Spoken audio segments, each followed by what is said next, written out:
China is vowing to continue military drills around Taiwan a day after a scheduled end to its largest ever exercises. Those exercises were in response to a visit to Taipei by the US House Speaker Nancy Pelosi. The unofficial visit sparked a diplomatic spat between the world's two superpowers, with Beijing suspending military and other talks with Washington. Now, we're joined on set by our diplomatic editor, Armen Georgian, to discuss that. Armen, so the live fire drills have ended, exercises continue. Can you unpack all that for us? What has changed? What's going to continue?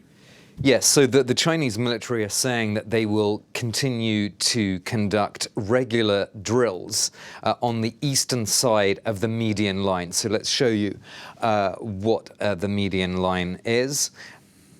If we can just show it here. So this is a line which there was a sort of understanding on both sides, mainland China and Taiwan and the United States, that this line would not be crossed. The fact that China is now saying it will regularly do exercises east of this line brings it closer to Taiwan's territorial waters. So what Taiwan says is its territorial waters here. So you can see just basically brings Chinese military assets even closer to this blue line here by saying that they will do things east of the median line. The other white line that we have here, just to explain that, is the Air Defense Identification Zone, which Taiwan has long said that China is violating, according to Taipei. That obviously China now sees as very much fair game anywhere within this white stripe, including east of the island of Taiwan.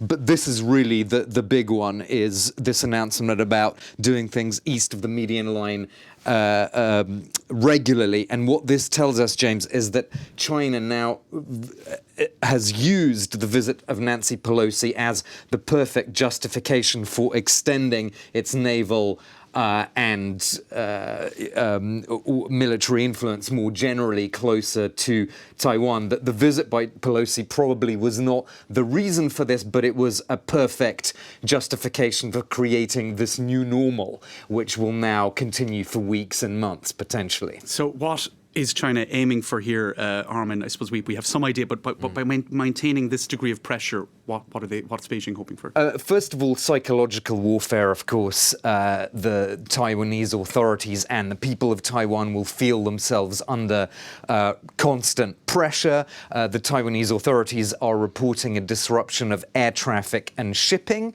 which presumably is part of this psychological destabilization as well as economic destabilization.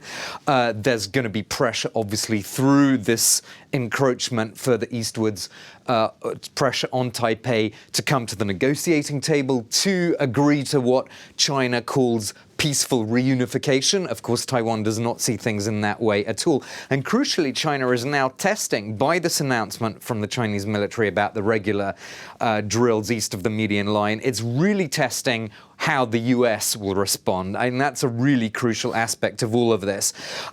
It's important to note that while the US has often said we support Taiwan, we will defend Taiwan, for all that rhetoric, the US has not made any announcements about putting its military assets in the Strait of Taiwan. It said we will have aircraft carriers doing their business in the broader region, but crucially not in the Strait of Taiwan. What that tells China is that the US, for all its rhetoric about defending Taiwan, is perhaps tacitly ceding the Strait of Taiwan to China as a zone of Chinese influence. And if China genuinely feels that over the weeks ahead, it will be more emboldened to do other things. For example, possibly a longer blockade of Taiwan, because you remember that these military exercises in the last few days, they actually put assets all around the island, north, east, south, and west of Taiwan. It was effectively a blockade, and the Chinese authorities didn't even hide that. So all of this sets the stage, perhaps, if China were to feel bold enough to ramp up the pressure with an actual blockade in the future. We'll have to see, obviously, in the next few weeks and months. So an element of calling bluff, essentially, I suppose, at least bringing things to a head and seeing how the US... Right. Yeah. Armen Georgian, thank you for that analysis.